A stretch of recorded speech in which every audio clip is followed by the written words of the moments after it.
I'd like to welcome you all to our Tuesday 1:30 p.m. session with Hannah and her collaborators at GW. And we are doing our Intergenerational Humanities program. This is our second session with the group, and it's titled Setting Tables. So I very much look forward to this session. I'm going to read our disclaimer.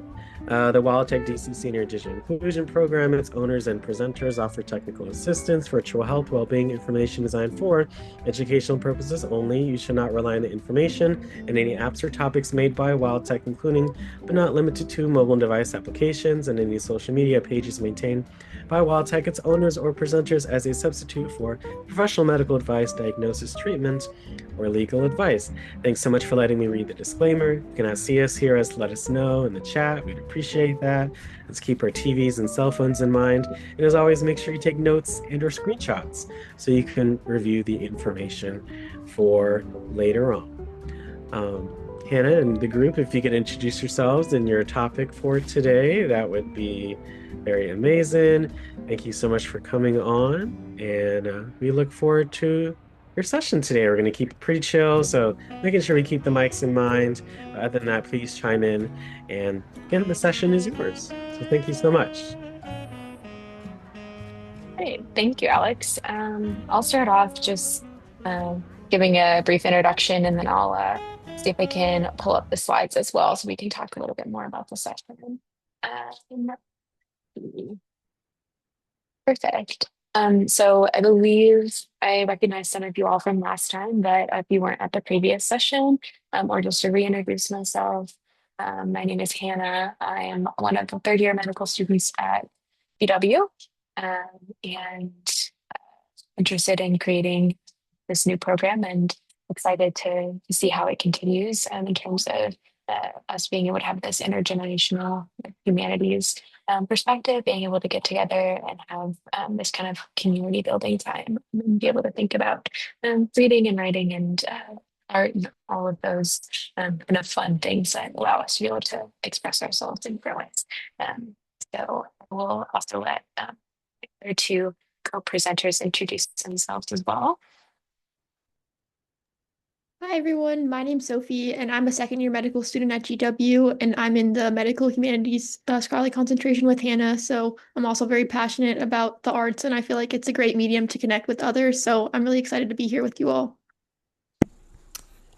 Hello, everyone. My name is Caleb. I am a first year medical student, and I'm not in the humanities concentration. But I'm still excited to be here and get to learn more about humanities and just connect over that as well. Perfect. Thank you. So we're going to kind of be bouncing back and forth and leading different sections of what we're going through.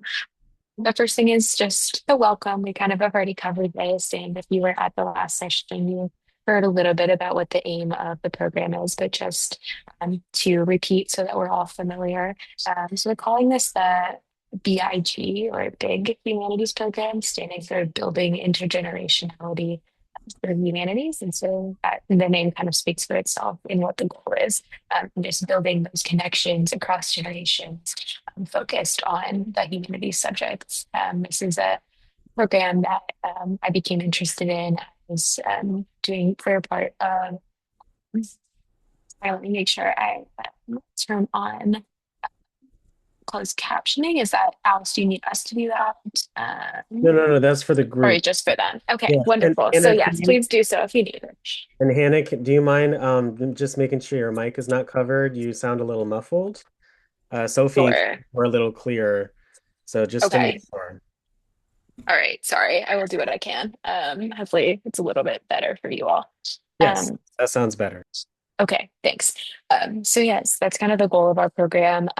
This is a program that I originally thought about creating as part of the American Academy of Family Physicians and their Emerging Leaders program.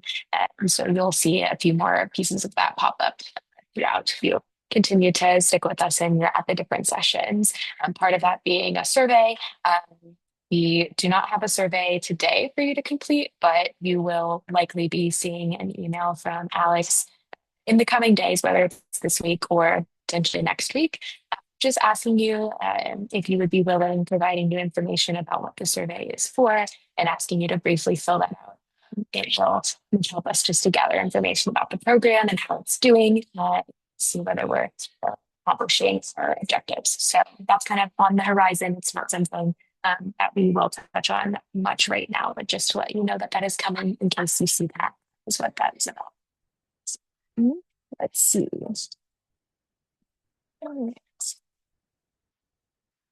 So we'll turn it over to Caleb for kind of our opening activity. Awesome. Thanks, Hannah. Could we just go over to the next slide so we can show our question?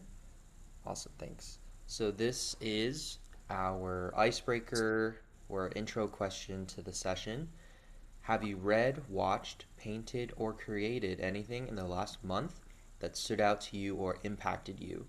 So just to start, I can go first, and then we can open it up to the group and see what you guys have to say. So one thing that I have, I guess, created or have indulged in for the humanities this past month is when I was home for Thanksgiving, I got to spend a lot of time um, playing music and singing. Um, when I'm in DC, I don't really have access to a piano or other musical instruments, and that's always a really big part of my life because my family is very musical and we spend a lot of time together, like sitting by the piano and just singing songs together. And it's also a really nice way for me to just relax and play just some nice chords and sing songs, even on my own or with my family. So as soon as I went home for Thanksgiving, I went and uh, played played some piano at home, and it helped me relax and to not think about school for a little bit. So um, that's what I've done over the past couple weeks. So does anyone else want to share? Have you read, watched, painted, or created anything in the last month that stood out to you or impacted you?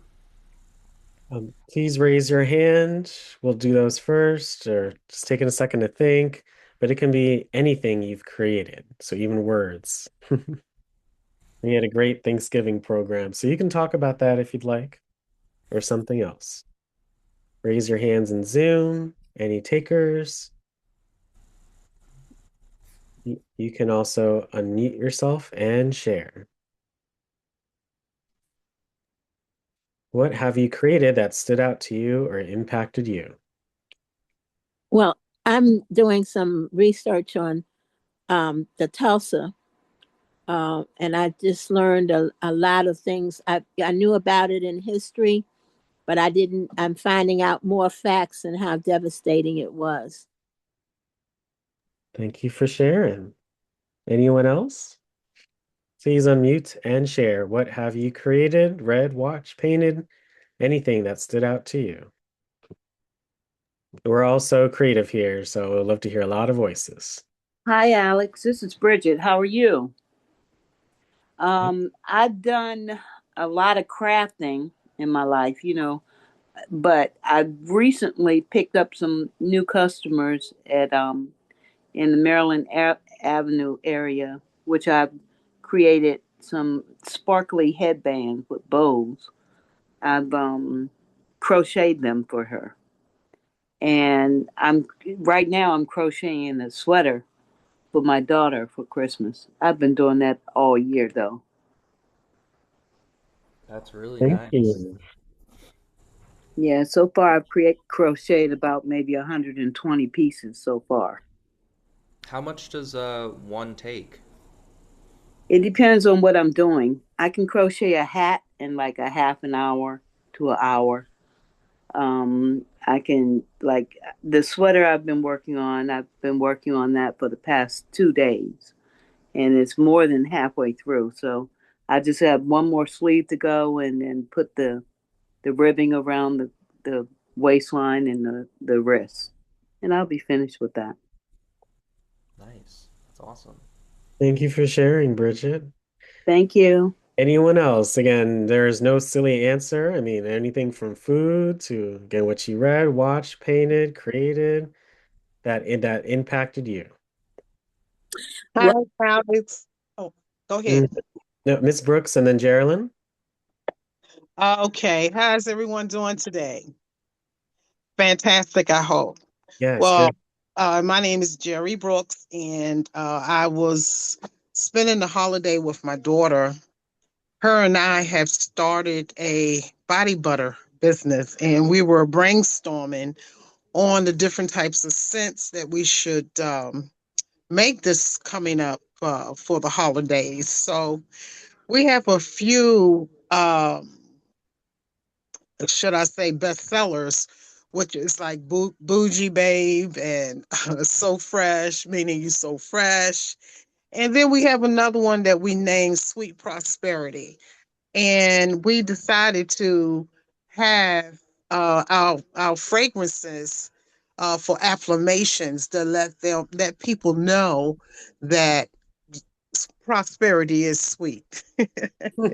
So that's what we have decided to come together and uh, incorporate our what do you call it, body mist.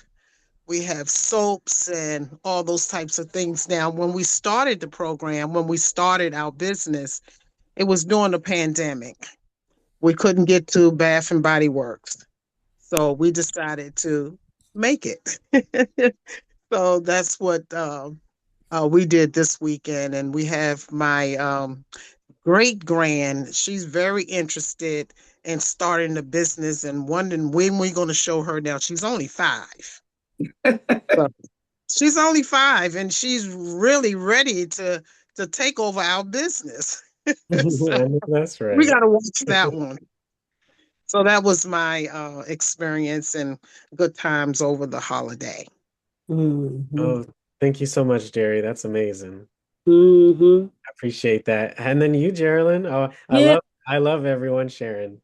yeah. Well, I just wanted to share. I created half of the Thanksgiving dinner, and I did half, and my niece did the other half, and I created collard green. I had collard greens, and everybody said, collard greens, it's a hit and miss sometimes, but everybody said it was really good this time, and it was really good. And I created green beans uh,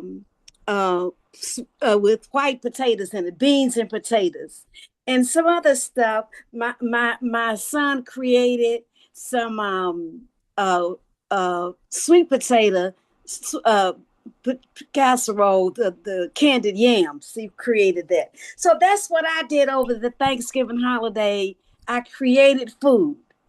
Mm. I know that's right, Geraldine. I appreciate you sharing that so much. Okay. Again, there's no silly or wrong answers. You created, read, watched, painted that just made an impact on you. I think this is a great icebreaker. Carolyn, you're making me hungry. I Uh, want I want some candied yams with yeah, marshmallows on top right now. yeah, That yeah. sounds so good. We had marshmallows on top. It was good. Mhm.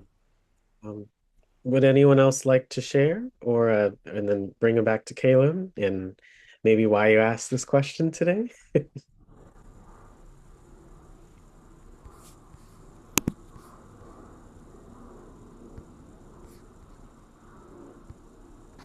Well, again, thank you all so much for sharing.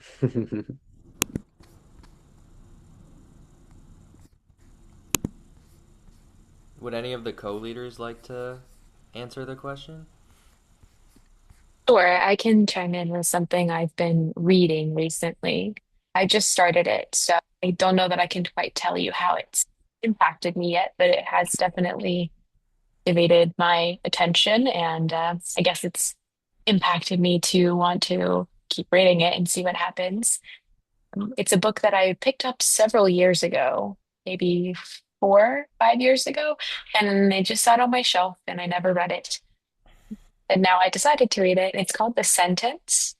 I'm blanking on who the author is right now, but it's a kind of book that centers on uh, the narrator is a person who was in jail for a time for a crime that they um, didn't fully know that they committed, and then once they're released from jail, they start working at a bookstore. So actually, very relevant to the humanities. And from what I can tell so far, the book is about them and all of the fellow booksellers who work at the bookstore. And there's a particular person who used to frequent their bookstore who recently passed away, and they continue to the kind of evidence of this person, and they wonder if there's some sort of mystery or haunting that this person is still with them and causing all sorts of,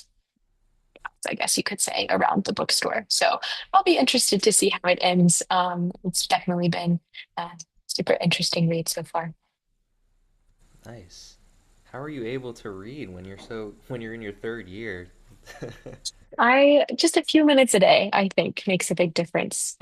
Maybe other people see that too, that just taking a couple minutes to read at the end of the day, you can get through books without having to sit down and read a bunch at once. And it's still nice to hear other perspectives and learn other things, even while you're busy doing various other stuff too. Hmm, nice. Thanks for sharing, Hannah.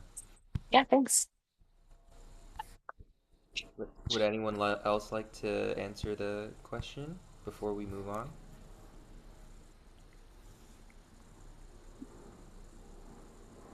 Think we can move on. Thank you so Yeah. much. Perfect. So yeah, as Alex said, um, part of the reason why we asked this is just I think it's really in the spirit of humanities to think about the things that we see around us, or the things that we do and create ourselves, and how that inspires us. And so that's why we wanted to ask. We wanted to hear from you all of what's been impacting you, and then we can get ideas, for things that we might want to look at for ourselves as well.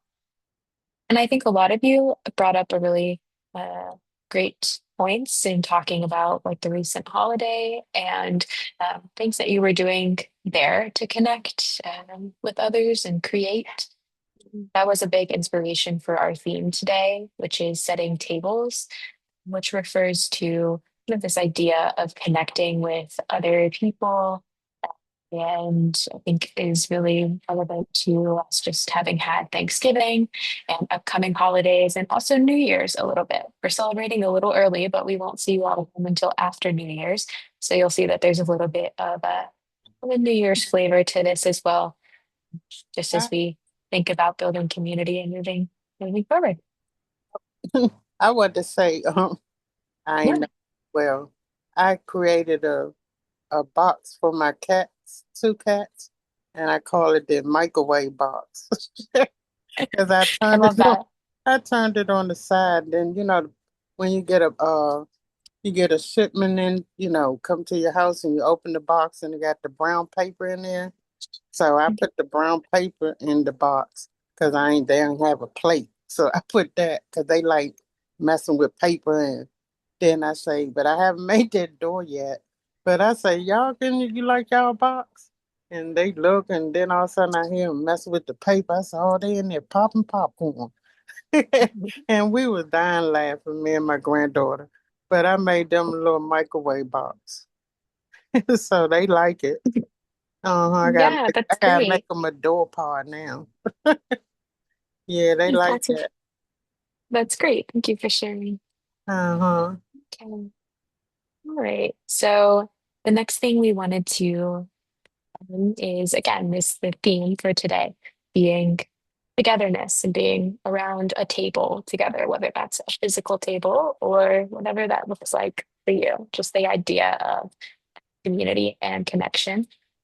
So this segment we're calling Reviews on Togetherness, and it focuses on a book, a collection of kind of essays or honestly reviews, if we're being honest. It's a book. It's called The Anthropocene Reviewed, and it's basically a series of reviews. It's an author. His name is John Green, He is probably best known for being an author of some young adult books, but also does a lot of like charity work for global health and has gotten really involved in that in recent years. And so in his book, this particular one, he picks these different kind of everyday objects, or sometimes it's a place, sometimes it's even just a concept. And then he'll write a short essay about it as if it were a review of the place or the object or the thing, almost like a review that you would see on like Amazon or another like online store if you were going to buy something, or like a review of a restaurant that you might see, um, even like a review of a movie from a film critic or something like that. And so he writes these little 3 or 4 page essays, and then he ends each of them by giving the object or the place, the person, whatever it is, a rating of 1 star to 5 stars. He has a particular essay that is about his hometown or where he's been currently living, which is Indianapolis. And in that one, he really talks about the community that he found in Indianapolis. When he moved there, he wasn't really expecting to find that, but they initially moved for his wife's job, and didn't really know what quite to expect, but found that he was really pleased with all of the ways that people were coming together and really wanting to build community. And he quotes Kurt Vonnegut, another famous author, where he says that what should young people do with their lives today? Many things, obviously, but the most daring thing is to create stable communities in which the terrible disease of loneliness is cured. As I was listening, that was just something that really stood out to me of how we can better connect with one another and how that's a charge for young people and older people alike. And the second kind of review that he writes that I wanted us to focus on is where we bring in our New Year's theme a little bit. We're celebrating, like I said, a little bit early, but it's a review that he writes of Auld Lang Syne, a classic song that many people will sing at New Year's. And he writes in his review, uh, he says, "We don't really know when Auld Lang Syne was written. And the first verse goes, should all acquaintance be forgot and never brought to mind, should all acquaintance be forgot and Auld Lang Syne." And versions of the lyrics date back at least 400 years. And they say that the current song was owed to the great Scottish poet Robert Burns. Talked about, it's part of what makes dating this poem or these lyrics so difficult is that the poem is really eternal. It's about doing things that we've always done together. It's about drinking together, remembering old times, and almost every idea in the song, from picking daisies to wandering through fields to toasting old friends over a beer, could have been written 500,000 or even 3,000 years ago. He also then goes on to say, um, within a few decades of the death of the author of this original song, Auld Lang Syne had become a popular part of New Year's Eve celebrations in Scotland. And even by 1818, Beethoven had written an arrangement of the song, and it began to then travel throughout the world. He says between 1945 and 1948, the tune was used in South Korea's national anthem. And then in the Netherlands, its melody inspired one of the country's most famous football chants. Currently, Auld Lang Syne is often played in Japanese department stores before they close to let customers know that it's time to leave. And it's been a staple of film soundtracks from Charlie Chaplin's The Gold Rush in 1925 to It's a Wonderful Life in 1946 to Minions in 2015. Green says, I think, and therefore cheap, but also because it's a rare song that is genuinely wistful. It acknowledges human longing without romanticizing it, and it captures how each new year is a product of all the old ones. When I sing Auld Lang Syne on New Year's Eve, forget the world. I forget the words like most of us do until I get to the fourth verse, which I do have memorized. We two have paddled in the stream from morning sun till dine, but seas between us broad have roared since auld lang syne. And I think about the many broad seas that have roared between me and the past, seas of neglect, seas of time, seas of death. I'll never again speak to many of the people who loved me into this moment, just as you will never speak to many of the people who loved you into your now. And so we raise a glass to them and hope that perhaps somewhere they are raising a glass. Those are just a few parts of his review of this classic New Year's song. So from hearing those parts, and even maybe from your experiences of hearing the song, we have a couple of questions we want to consider. The first question is from the Kurt Vonnegut quote, where he was saying, it's so very important. Let's read it again. Many things obviously are important, but the most daring thing is to create stable communities in which the terrible disease of loneliness can be cured. And so the question is, what comprises a stable community and what comprises an unstable community?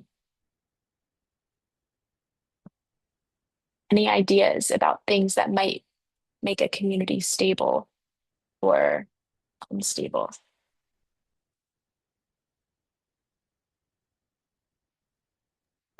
Yes, please Yes, raise your Gerald. hands and then we'll go with some mics.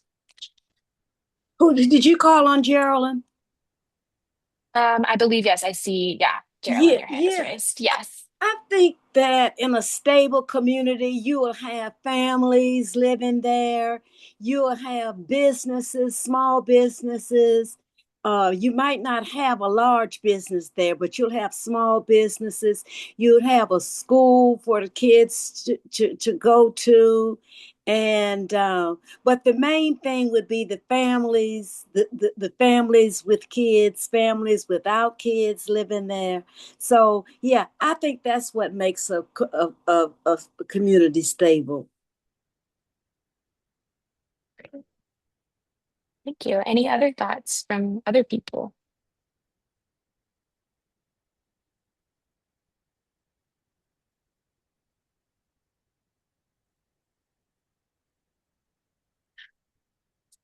Or if anyone has thoughts about the second question, they go together, both from that same quote. Yes, I see Anne. Yeah. Again, you Well, can unmute yourself and share as well. mhm, I also think that it's a community of different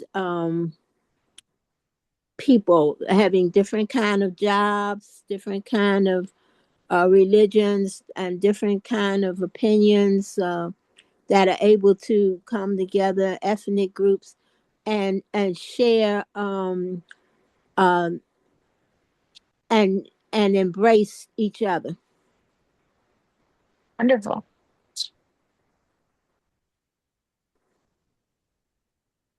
Please Yeah, share. I Thank I you. I agree. This is Betty. I agree with what just was said that the community, what makes a stable community is the pouring out of love, caring, um, you know, being outside from one another, calling, begin having to know one another, getting to know one another in that particular community. Like it says, it takes a village to raise a child. I think if we bring that back, that really will help with a stable community. Great, thank you. I Um, see I, Julie has a hand. I, yes, I would like to say that the the neighborhood that I was raised in, we supported each other. Out of the whole neighborhood, it was only like a couple of fathers that was present in the home, and but it was the mothers of each group will come in and will show the young ladies the different things to learn, like the sewing thing. Just come in as a community and support each other. It was a very inspirational time in my life.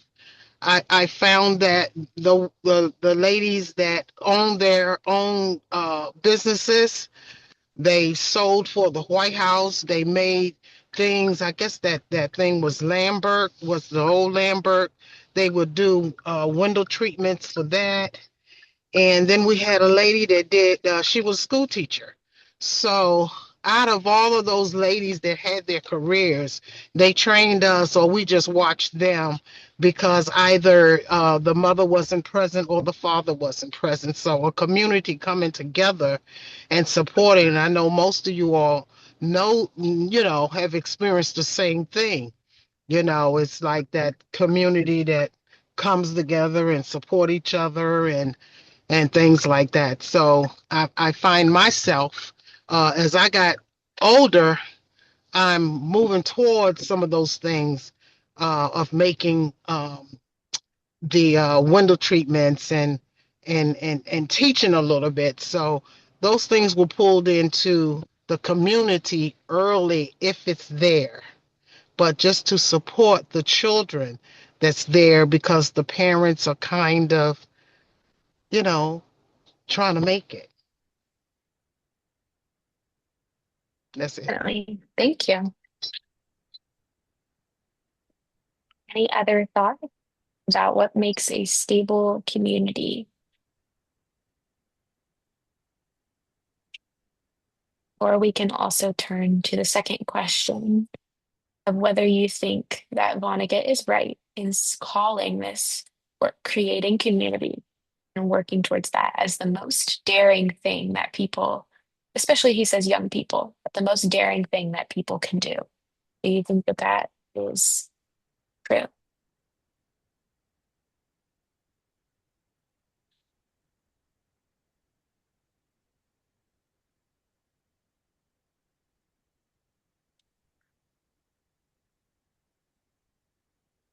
Any thoughts about that? Feel free to unmute and share. Do you think that creating community is one of the most daring things that people can do? I think I don't know if it's daring or not, but River Terrace was a community that was built, um, and it was basically for um, whites. And when these courts deemed that it would to be integrated, a lot of them fled and a lot of them stayed. And there was a getting to know people and exchange of people. There were a lot of postal workers, teachers, and policemen that moved in here, and government people. And they all learned to work together, live together, and let their children play together. And those that left are sorry that they didn't stay. And it became we created the community organization, and then we had the community school, and they had afternoon programs where you I taught sewing and cooking, and other people taught knitting, and they had a language class with a retired school teacher. So it became a very close knit community. In fact, the Historical Society is getting ready to do a tour of River Terrace and how it's changed, and the people that have been here the longest and stuff. Well, that sounds Great. pretty Thank daring, you. and thank you for sharing. Yeah. Yeah, I guess what I'm one of the oldest people. I've been here 75 years uh, since I was 4. So Great. Thank you for Thank you your. for sharing. Any other thoughts? Whether creating community And doing these things is a daring thing that people can do. Yeah, I Yes, think it's kind of daring, like right now, these days and times, because you don't know what the young people are interested in. If we can get them off the cell phones and get them off certain things that they are accustomed doing, and just really giving them attention, because I think that's what is missing. And it's kind of daring when you try to approach and try to find out what is it that they like to do. You really have to catch them at a right open temperature, because they are so easily to blow up, or so it's that's kind of you know that's kind of daring. But if it's in your heart to do it, and you know that you're good with working with teenagers and children like that, it will definitely be helpful. Like the lady mentioned, what they did in their community, and they did it, as I mentioned, in my community too. But when they took everything out of the schools and made um, students go to college, so that created a burden. So, and then once they got out of college, did they get the jobs that they needed? So it's something that we just have to tune into, to try to reach some of these people, kids, or young adults, to help them along the way. thank you. Yes, I think we bring up a good point that we need to consider how reaching the younger generations might be different than we would imagine. Hi, this is Bridget again. Um, the community creating community during the thing that people, especially young people, can do. What we used to do, because I also have a house in Suitland. What we used to do in Suitland is that we used to have block parties. We used to corner off the end of our block where all three streets would meet, and we would cordon that off and have like tables set out. Everybody would put their tables out, and they would have food and dancing and party and music, and that would always attract the young people. And we would do set up little moon bounces for the little children. What else did we do? We used to have like little carnival games, because they used to, back in the day, they had a carnival kit that you can purchase, and then you would set up things like buckets with apples and stuff in it. They can dunk their head and get the apples and all that stuff. But since so many germs have come about, I think they stopped doing that portion of it. But they would do balloons, anything that didn't cost a lot of money but was a lot of fun. They would set up basketball courts, and people would bring the toys that they don't have, that they don't use anymore in their house, and set them out on the table as prizes for the younger kids or older kids. Whoever wanted to play could win a prize. So we did that every summer in our community in Suitland. I don't see that going on here in DC much at all. As a matter of fact, I think I've been living over here in Capitol Hill now for about 20 years with my husband, and I've only seen one garage band that would set up and play their music. These are young kids, and they would all come from the school area, bring their instruments, and do like a mini concert for the people in the neighborhood. And I've only seen that happen twice since I've been here. And I've been in Capitol Hill over here for about 20 years now. And they don't do a lot of community things that are like neighborhood oriented. They do a lot of trick or treating, though. Trick or treating is a big thing in our area. I don't know why that's so But thank you big. for sharing. Yeah, Yeah, so the things you were doing in Maryland was pretty daring. So yeah. yeah.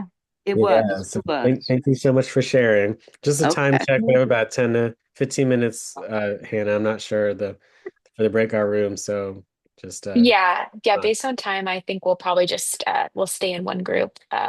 And definitely appreciating all of these answers. I think also for the sake of time, we'll move on kind of without doing this third question because I think a lot of you have already mentioned in your responses where you were describing your communities that you've been a part of and things that you remember from the past. You sort of shared some traditions and some things that you learned from those times in your community. So, for the interest of time, we will go jump to our art activity, which is called the tables. Again, this is for the interest of time, we'll just look at one of them. But I think that we'll be able to have some good discussion about what we think this could mean. So all of these different artwork, and maybe you'll see if some of them pop up in a future session instead. But this one, actually, we will just start by having you take a look at it. I believe, sorry, was it you, Caleb, or Sophie, who was originally going to go through this one?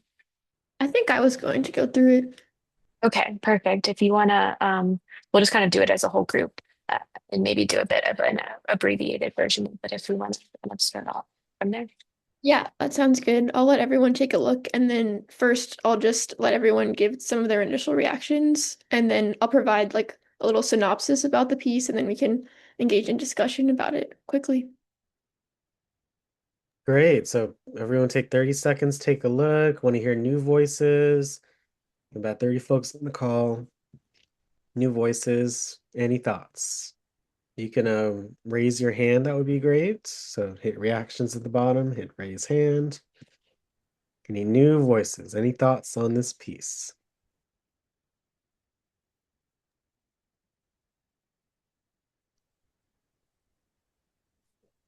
Any thoughts? What do you initially think of this photo?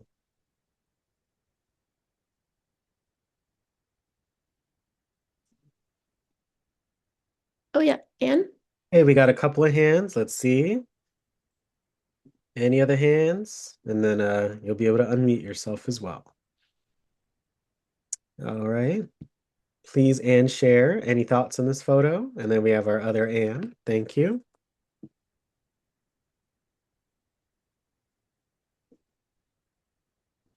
We got to make sure you hit unmute in the middle, please.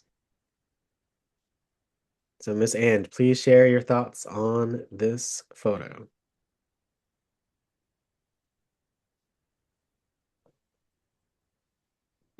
Okay, the other Anne, please, again, hit unmute in the middle and share your thoughts.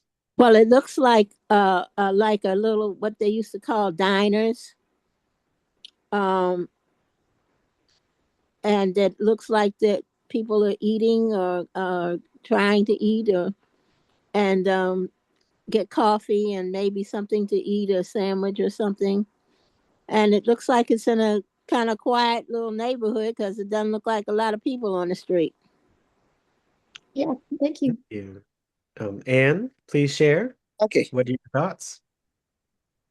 Can you hear me? Mm-hmm. Okay. I think the two flowers on the end, I think is a quiet place that few people live and try to enjoy and you know stay together and think about what they're going to do next. It's a quiet area. That's what I think. Thank you. Mhm. Anyone Does else? You anyone can unmute yourself and share any thoughts on this picture. Please unmute yourself and share any thoughts on this photo. What do you think of the colors, the setting? What do you think of the title? Any thoughts? So you can unmute yourself and share.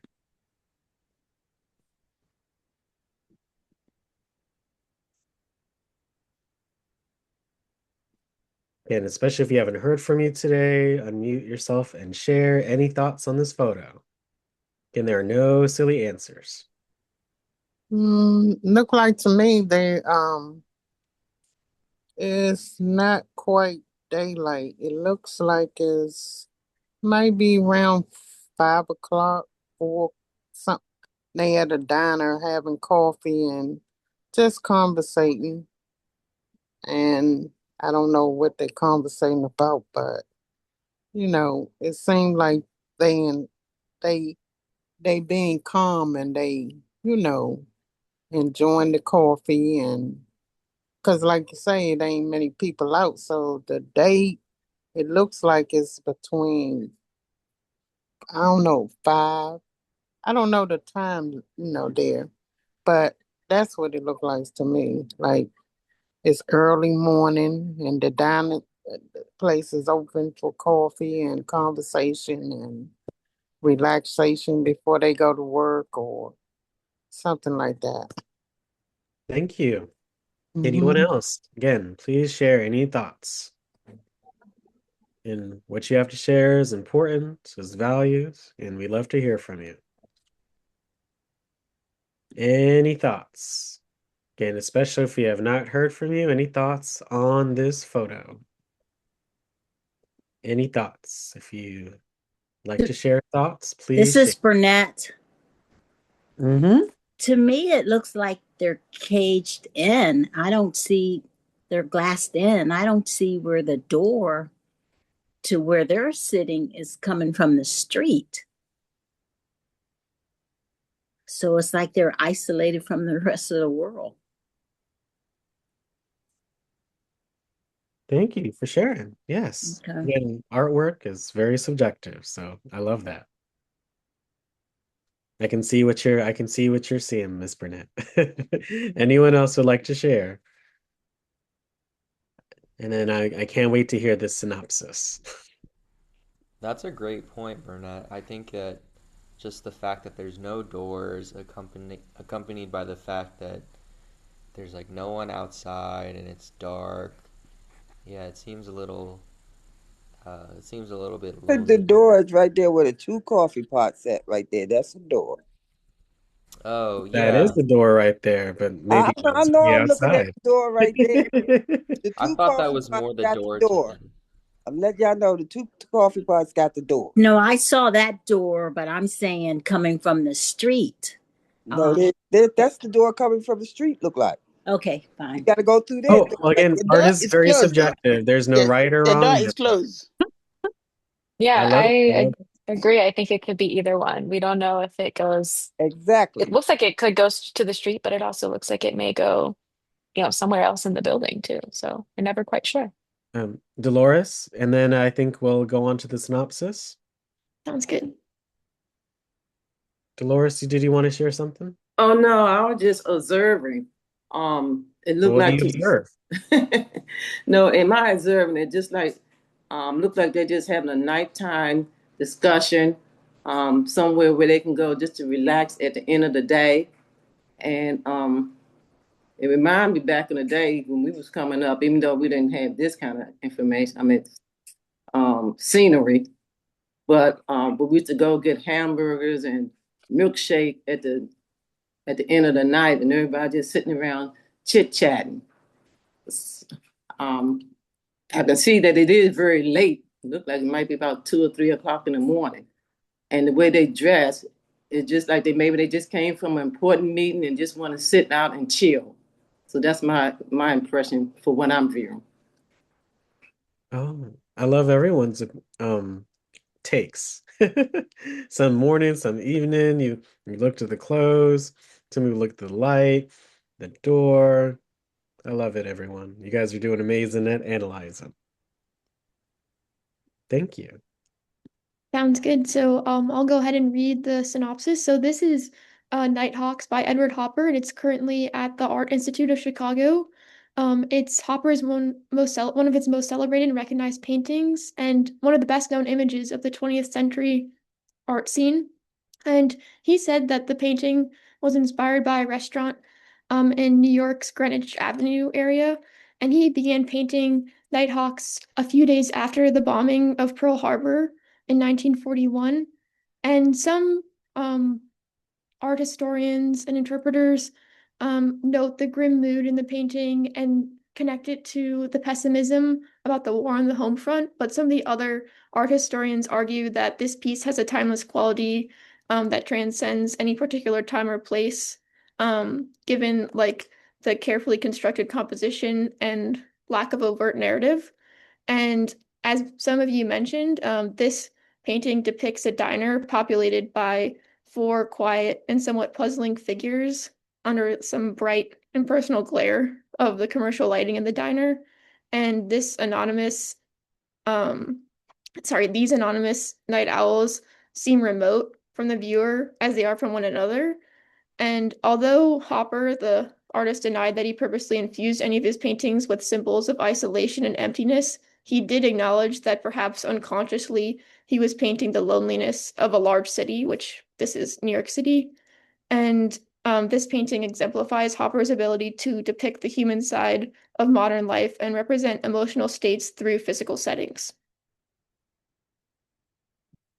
So yeah, thank you again for all of your comments. Did anyone have any, changes in opinion about the piece after hearing the synopsis, or for the sake of time, we could move on to whatever you all prefer? Thank you for the synopsis. It certainly painted a picture for this picture. Um, yeah, art is subjective. So some people may think one thing and well, some people may think another, and either of them are not wrong or right. It's what you think. So I love that. Anyone would like to share any additional comments on this photo based on what you heard?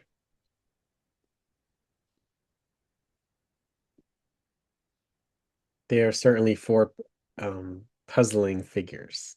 I like the title Nighthawks. I mean, someone said they might have left a late meeting, or maybe they had went out on a night on the town. So My take on it is that one can be lonely even in a city like New York. See the gentleman sitting there by himself.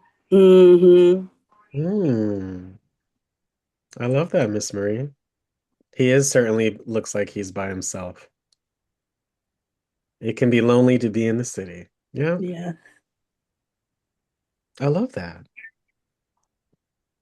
I Anyone else? also I just also like the point that in this like physical setting, there may be, like you say, some person who feels lonely with there being very few people around, but we also might imagine that at other times of day, it might be very busy and this might be a kind of cornerstone or like a focal point of meeting within the community.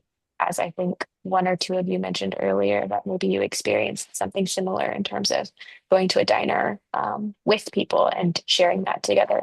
So even the same place can be seen in multiple ways by different people and at different times. I believe. Miss Laverne, did Laverne? you want to share something about this photo? Yes, I would. Mhm. I would like to say it doesn't necessarily mean that no one is lonely because they're in that spot by themselves. It's a place of quiet time, a place of peace where they want to get away from all the struggle and buggle of city life or real life or whatever's going on in their life and just want a quiet time to just sit, relax, don't be troubled by anything, anybody, or nothing, just to have their quiet time of solitude. Mm-hmm. Mm-hmm. Mm-hmm. I love that. Thank you so much for sharing, Miss Laverne. There is beauty in loneliness. I love that.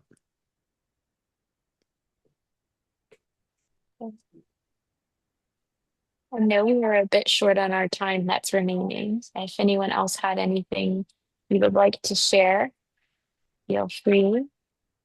If not, I believe Sophie is going to lead us. We can do maybe an abbreviated version and just leave you all some things to ponder from our last part of our activity. Yeah, so in the spirit of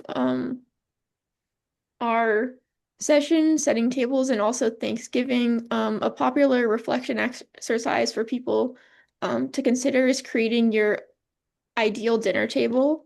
So it's totally up to you all. You can decide the number of seats you want at the table, who you would like to invite, either alive or deceased, someone you knew or know closely, someone you've never met, how you would arrange the table, what you would discuss, what questions you would ask.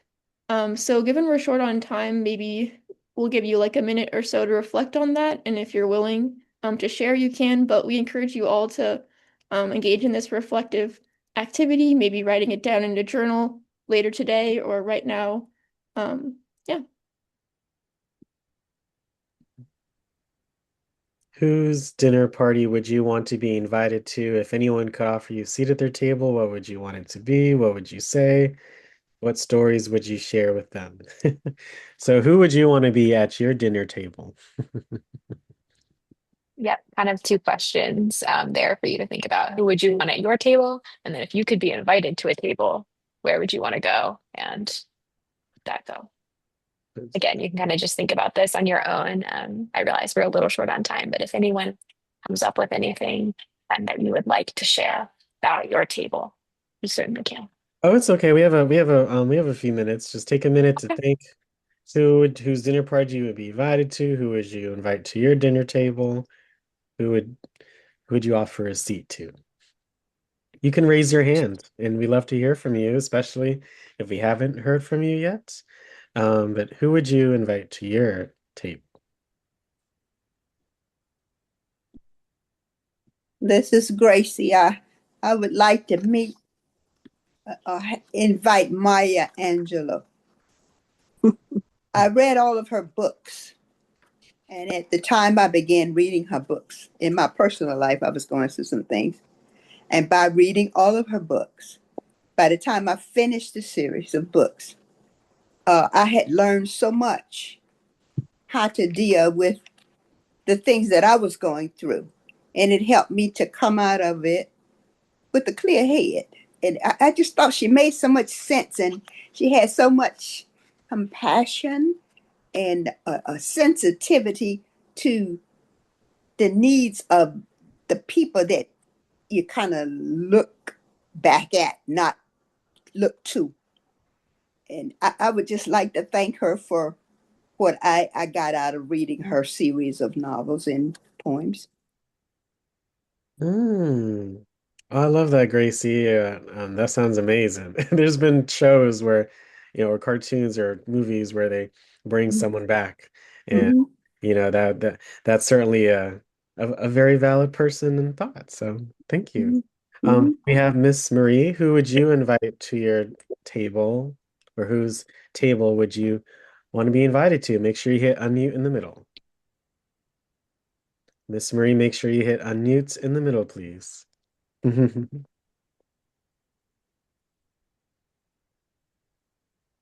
Yeah. While we wait for Miss Marie, and who would you invite to your table, or who would you want to be invited to? Well, I would invite my mom and my nana back to the last Thanksgiving that we spent together before my nana passed. And I was a little girl. Well, I wasn't a little girl. I was 18. I had well, it would have been my 17th year, just before I turned 18. And it was a very enjoyable because we had two people that were very special to us that were at the dinner. And we were reminiscing about how um, my grandmother grew up and how my mother grew up and how I had the privilege to grow up with these two great women. So I would love to recreate that dinner. Thank you so much for sharing, Anne. I love that. Miss Marie, who would you invite to your table, or whose table you'd like to? I would like to invite all of my 9 children, but as adults, because all of them grew up to be adults, but 5 of them are gone, and I'd like to see what's going on with them. Hmm. Thank you so much for sharing that, Miss Marie. I love all the different variety of answers. Family, role models, figures. Every person's table is going to be a bit different. Anyone else would like to share? Who would you like to invite to your table? Whose dinner table would you like to be invited to? If you have not shared, we'd love to hear from you. Okay, Miss Laverne, thank you for sharing once again. Make sure you hit unmute in the middle, okay? Yes, you all may think is something wrong with the way I'm feeling, but I would like to invite all my deceased relatives to the table to find out what the heck is all the secrets in my family. And I know it was a lot of stink going on. And I would like to know, why do everybody want to keep it covered up and lie about it instead of being honest and telling the truth about it? Yep, family history. I appreciate you sharing that, Miss Laverne. Thank you so much. Thank you. Anyone else? Anyone else? Who would you like to be invited to your table? Whose table would you like to be invited to? Any last thoughts? This is Anne. I Mm-hmm. would like to invite all my old friends so we can recollect our old memory, my family, my grandkids. Thank you. Yes.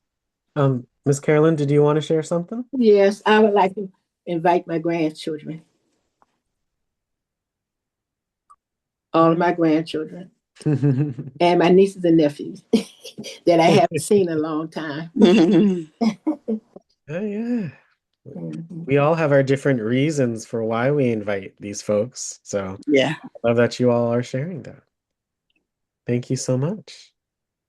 Um, Hannah, Caleb, Sophie, any thoughts on the answers and the responses? Were you expecting those, or any thoughts on our inquisitive seniors? Yeah, I liked just all of the answers you guys said, from family to authors to other friends. Um, I thought those are all really good points. Um, and I would probably say a lot of the same things. I would want to invite my family.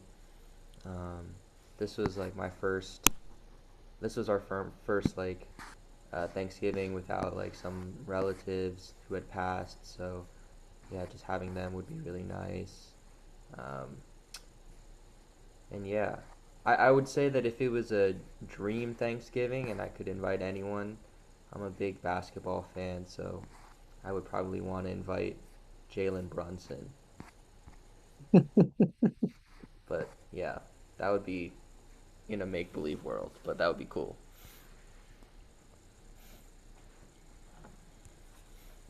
Thank you, Caleb. Sophie, Hannah, any thoughts, last thoughts, comments, on what you heard? Yeah, thank you all again for sharing who you would invite to the dinner table. I think it's interesting because a lot of you mentioned family, but then provided various reasons, which I thought was awesome. I think I also would want to invite family members or that are still alive and no longer with us. And maybe like if I could really choose anyone, maybe I'd want to be invited to theirs, would be like an old like royal dinner in like England or something and just see what that's like. I don't have a particular queen or king, but like any before like 1800s, I think that would be interesting.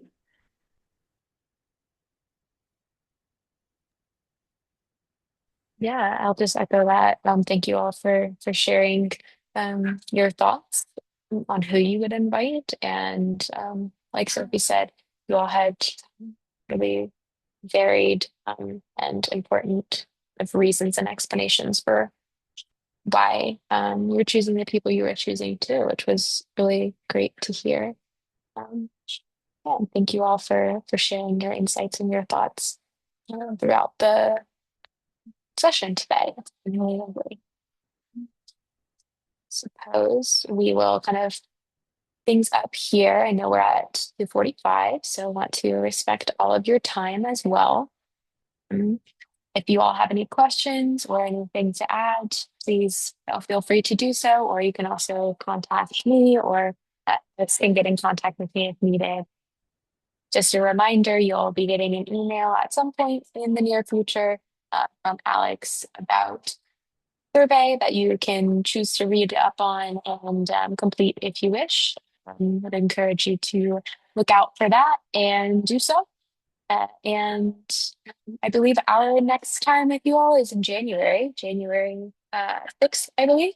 So we wish you all happy holidays and happy new year. And we look forward to seeing you all in 2026. Oh my goodness, y'all. Well, thank you so much for your second session and for your BIG program. And we've learned so much about each other and from you all as well. And we appreciate the variety of the programs. And the more we do it, the more things we're going to be able to do and work on together. So I appreciate all of our seniors on for sharing their thoughts. And I'm sure, like myself, I wasn't expecting to learn or see as much today. So let's give Hannah, Caleb, Sophie a big thank you and wishing them happy holidays. And we'll see them in 2026 as our first presenter of 2026. Thank you all so much. Thank Thank you. you. Thank you. Thank Thank Thank you. you. you. Have a good Thank Caleb, holiday. you. Yeah, Thank Thank very you. you. happy Thank time. you. Enjoyed Great. Thank you everything. so much. thank you so Happy That's much. right. Thank holidays. you Thank very you. much. See you. Thank Have you a for happy sharing. holiday. Thanks.